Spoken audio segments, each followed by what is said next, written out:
cadrer la discussion, ça va être un petit peu délicat. Donc, voilà, si on peut faire des projections. C'est-à-dire, pourquoi j'ai dit que ce prochain est déjà, parce qu'il a déjà abordé un chapitre que j'avais moi-même abordé. C'est-à-dire qu'il s'agit de l'aspect législatif.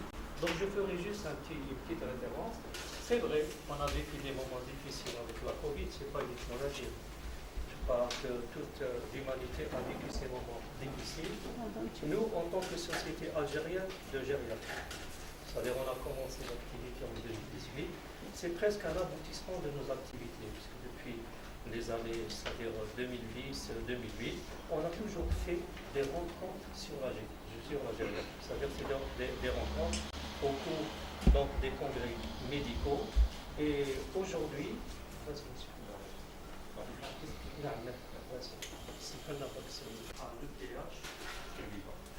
j'ai pris ce poste depuis novembre 2010.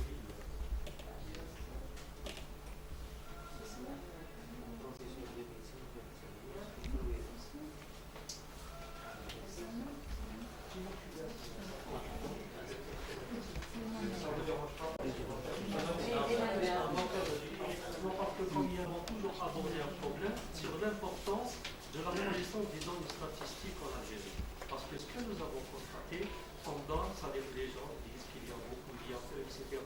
Mais ce qui nous manque, c'est surtout des données chiffrées, des données réelles. C'est ce que nous avons constaté sur le terrain. Chacun nous dit qu'il y a 200 000 Alzheimer, nous avons 22% d'Algériens qui sont des sujets âgés. Donc il n'y a pas cette relation entre les données réelles et les données statistiques. Et deuxièmement, il faudrait faire une anticipation de la prise en charge. Troisièmement, sur le plan social et sur le plan sanitaire. Si on essaye de voir un aperçu sur l'état de... Il n'y a rien, monsieur. Monsieur, tu peux faire un pour vous laisser imaginer mon âge. Bien, alors, donc, nous avons dans cette évolution donc, de la population algérienne. On voit qu'elle est pratiquement un accroissement pratiquement exponentiel. Hein. Donc, il y a eu même une prévision pour l'année. Voilà, ça va jusqu'à 2040. Donc, on voit carrément dans cette courbe que l'accroissement et la population va en être croissance. Hein. Comme l'avait dit notre intervenante. Voilà, donc ça c'est la population. La population en millions, hein. Donc 2019, on est à peu près à 43 millions. Donc on voit que l'évolution va en augmentant. Et donc justement, la population vieillit, comme l'avait dit notre consoeur. Bien, alors ici, nous avons donc, c'est une courbe qui montre l'évolution du taux brut de mortalité. On voit, donc c'est un indice, hein. Vous voyez que à l'année 1997, on a un petit peu une augmentation de ce taux brut de mortalité qui diminue pour se stabiliser vers les environs de 90-99. C'est une courbe qui démontre que avec la progression de la médecine, de la vie générale, il y a une nette amélioration sur le plan environnemental, médical, sanitaire, etc. Bon. Constaté entre 62 et 2019, quels sont les facteurs qui ont dit en quelque sorte pourquoi nous avons cette progression? Parce que d'une part, nous avons une diminution du taux brut de la mortalité en Algérie. C'est-à-dire on a constaté que les sujets algériens, les personnes algériennes, entre 62 et 2019, d'après les études de l'OMS, il y a une diminution drastique du nombre de décès. Et en même temps, ce que nous avons constaté, c'est l'indice conjoncturel de fécondité qui a totalement diminué. Si vous voyez entre les années 62, où la femme algérienne, il y avait un taux de natalité de 7,2, on est arrivé jusqu'aux années donc, 2012 avec un taux de 3,5 et puis il y a une stabilité. Il y avait donc un bout donc, en 2016 où il y avait une certaine augmentation et puis une stabilité. Donc vous remarquez qu'il y a une chute et puis une reprise. Donc ce sont les deux facteurs qui ont en quelque sorte favorisé l'augmentation de l'espérance de vie en Algérie et en même temps il y avait donc l'augmentation du nombre de sujets âgés en Algérie. Est-ce que vous remarquez l'évolution du taux d'accroissement annuel moyen de la dynamique de la société? Ça, c'est un tableau très illustratif. Si vous remarquez, nous avons donc la population totale et la population âgée. Qu'est-ce qu'il y a? Il y a comme une dynamique où on voit que les sujets âgés, sur c'est-à-dire l'accroissement, les sujets âgés augmentent plus que la dynamique que la population générale. C'est-à-dire que c'est un fait réel qui a été constaté sur le plan statistique qu'il y a une dynamique chez les sujets âgés qui augmente plus que les jeunes. Donc, nous avons des données statistiques qui nous ont démontré cela. Bien sûr, chacun de nous voit que l'espérance de vie en Algérie a totalement changé. Puisque vous voyez, entre 62 où l'individu, où l'Algérien c'était 52 ans, actuellement, vous avez remarqué, on arrive jusqu'à 78 ans, actuellement, à travers pas uniquement l'Algérie, mais à travers le monde. Ça, c'est une projection très importante. Si vous voyez en 2040, si on essaye de voir ce tableau, ancien tableau, vous avons l'aspect pyramidal. C'est pour cela qu'on disait que l'Algérie, c'était un pays jeune. Mais pour les projections 2040, vous remarquerez qu'il y a une augmentation du sommet, une diminution de la base et un accroissement au milieu, ce qu'on appelle l'aspect en tonneau. Cet aspect en tonneau nous dit qu'en fin de compte, qu'il y a, c'est-à-dire une population qui commence à vieillir, une dynamique qui s'est installée, qui, donc on a dit, du fait de l'espérance de vie qui a augmenté, de la situation sanitaire qui a en quelque sorte, qui s'est sensiblement améliorée, mais un qui est très important, c'est le mouvement migratoire des jeunes Algériens.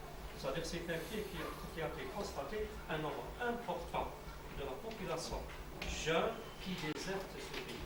Ce qui fait qu'on risque de tomber, théoriquement, bien sûr, sur ce qu'on appelle le phénomène romain, où vous avez presque 30% de la population qui a déserté son pays. Donc les gens se sont posé la question, faut-il donc d'ici 50 ans, la Roumanie, en fait, quand elle ne va plus exister?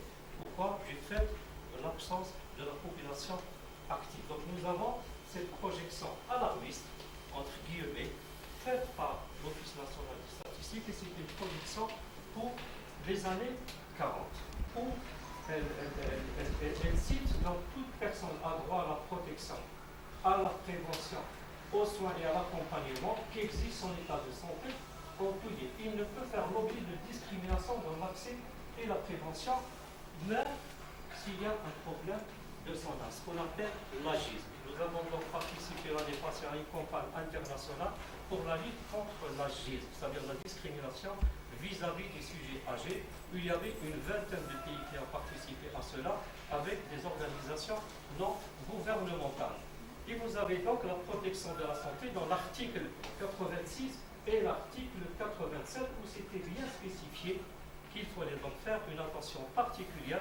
Donc on sent qu'il y a une évolution entre le texte fondamental de 1985 et le texte de 2018.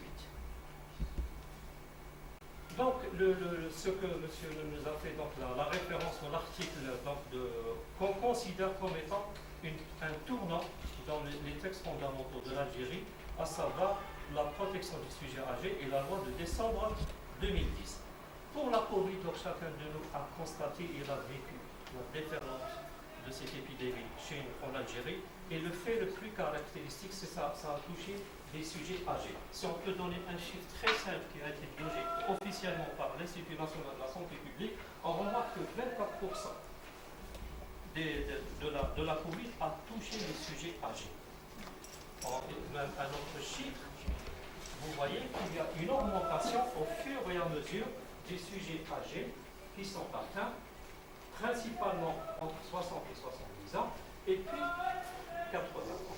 Donc nous remarquons qu'il y a une augmentation exponentielle de la personne âgée. Donc c'est une maladie qui a touché principalement le sujet âgé, avec un taux de mortalité qui est élevé. C'est une chose qui a été constaté. Mais nous, qu'est-ce qu'on dit? Il faudrait toujours ne pas donner ce chiffre dans son état brut.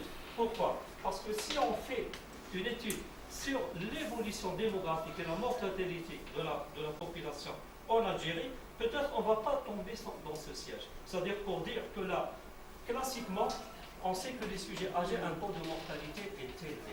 Donc il ne faudrait pas avoir cette vision comme quoi que la Covid a touché uniquement les sujets âgés, a entraîné uniquement le décès des sujets âgés, mais il faudrait faire toujours un travail avec les démographes pour essayer de nuancer ce pourcentage. Ça, c'est des chiffres dès le début de la Covid. C'est vrai, nous avons constaté lors de la troisième vague récente que ça a touché des sujets plus jeunes, mais le constat reste toujours que le sujet âgé est toujours atteint. Nous avons fait une petite étude qui concerne uniquement, et nous avons constaté que cette Covid touche surtout bien sûr les sujets entre 65 et 75 ans, et puis nous avons, lorsqu'on remonte, il y a toujours une diminution, et c'est tout à fait naturel.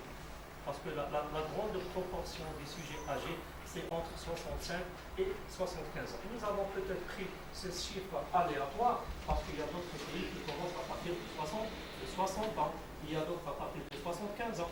Nous, on s'est contenté de ça, et puis il faudrait toujours moduler les chiffres. C'est un chiffre qu'il faudrait prendre avec l'INSP, avec ce que nous avons fait sur le terrain. Nous sommes jusqu'à présent, nous avons hospitalisé 514 malades, spécifiquement pour la Covid. Je parle d'un seul service. Bien sûr, chacun de nous, et bien sûr, ça donne des troubles neuropsychiques, principalement ce que les associations actives sur le terrain, à savoir principalement la maladie d'Alzheimer.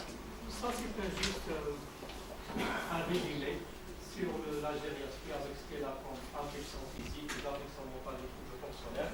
Nous, on s'intéresse surtout au dépistage, bien sûr, de la fragilité sur les sujets âgés. L'OMS nous dit que c'est un petit peu difficile pour nous, lorsqu'on a dit ça, à partir de 40 ans, il faudrait faire le dépistage de cette fragilité. C'est un point qui a fait encore rebondir un petit peu les personnes. Et surtout, assurer les soins aigus et chroniques. Lorsqu'on dit les soins aigus, puisque vous avez maintenant des services qui s'occupent principalement des soins aigus, c'est la chose la plus caractéristique qu'il faudrait s'intéresser. Bien sûr, il faudrait faire la différence entre la gériatrie et la gérontologie. Ça, c'est très important. Ou la gérontologie donc, fait appel aux études de vieillissement dans toutes ces dimensions. Notre ami a déjà souligné ce problème, notre ami sociologue. Bien sûr, la médecine gériatrique est une approche globale dépassant la médecine d'organes. Le plus important, c'est la lutte contre la dépendance. On a fait un appel pour l'introduction, j'ai terminé, du module de gériatrie dans l'enseignement des sciences médicales en graduation. Depuis donc l'année passée, il y avait des réunions pour officiellement introduire le module de gériatrie en graduation. C'est-à-dire les étudiants en 6e année vont faire une formation sur la gériatrie. Donc c'est officiel en Algérie. Et puis on est en train de travailler pour assurer, développer la planification gériatrie, avoir une formation spécialisée gériatrique dans un domaine de la santé en Algérie, et surtout la création des unités de dépistage de la fragilité au sein des structures de base. Ça, ce qu'on a fait un appel depuis 2 ans, nous avons écrit sur ce point pour assurer les unités de fragilité. Je m'excuse, Madame la Présidente, je termine. Donc, on a tous d'accord qu'il y a un allongement de l'espérance de vie en Algérie qui a été l'accord CT2, c'était la baisse importante de l'indice conjoncturel de fécondité et la baisse significative du taux brut de mortalité en Algérie.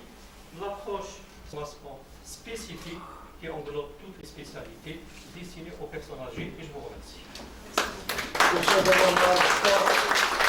vous remercie de votre intervention et votre gymnastique là sur le plan technique. Merci.